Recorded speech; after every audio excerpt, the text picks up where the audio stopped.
So a couple of years ago I did a mindfulness-based cognitive therapy for depression course, and I blogged about it for Mind, and it really helped me. I still practice it today, and it's helped me to reduce my antidepressants a bit, and kind of helps me to manage my anxiety and depression day to day. But today I kind of wanted to talk specifically about how my dog Watson helps me to keep up my mindfulness practice and keep it part of my life. How he reminds me of some of the kind of core teachings of the course, I suppose. And the first one is acceptance. Watson kind of takes his experiences as they come. He doesn't make judgments about what's going on in his head, or kind of feel that he should be feeling differently. He just feels. And sometimes he does feel rubbish for a bit, like when he eats food in the park that he shouldn't and throws up, or if he gets told off for eating fluff out of his bed, or maybe if we're out for the afternoon and he's just bored at home. But when he feels better, he embraces it. He doesn't dwell on the times that he felt bad and let it seep into his better mood. And I always try and kind of learn something from that. I have a tendency to judge my experiences all the time, usually kind of on autopilot. I kind of judge them as not being quite right in some way, thinking this isn't quite what should be happening, or not quite what I should be feeling.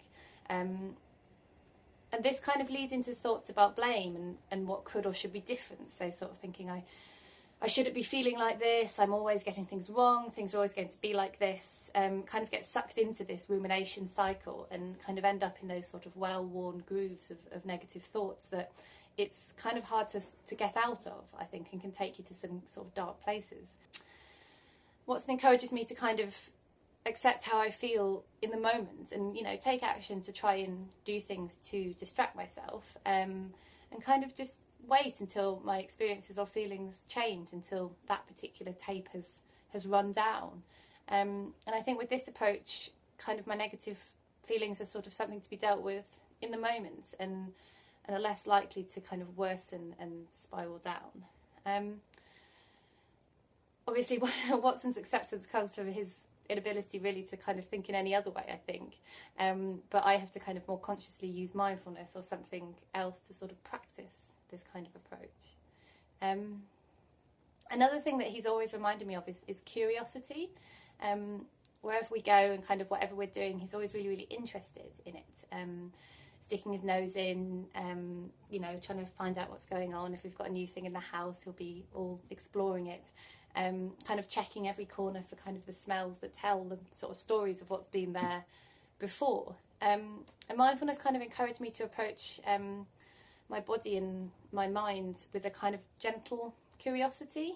So kind of taking time to experience my feelings and emotions, even the more negative ones, instead of immediately trying to kind of push them away. And I think doing this can help you kind of recognise how, or helps me recognise how my body and mind interact, which I don't think I always take the time to examine, or I didn't before. I think another one is really the last one, I suppose, is just the sort of sense of things not really necessarily having to have a point, kind of doing things for the joy of the moment. I think when I'm down, I don't always see the point of something that could actually kind of help me. I experience this kind of reverse motivation. So usually, I suppose motivation works by you want to do something and then you do it.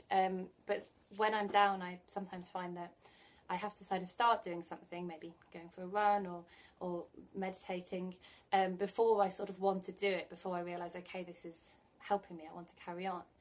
And I kind of find it quite difficult to make decisions when I'm depressed. I spend a lot of time kind of worrying about the pros and cons of each decision and how that's going to make me feel and what's the right thing for me to do right now. And I think what's a good reminder to sometimes just go for it without kind of thinking too much, to kind of let go and express myself and kind of just try and make sure that I do things that kind of give me pleasure, whether they always have a point or not. So like he did earlier today, kind of carry an enormous stick for miles around the park, because it's fun to do, and then just drop it, leave it alone, even if everyone else in the park thinks you're a bit silly.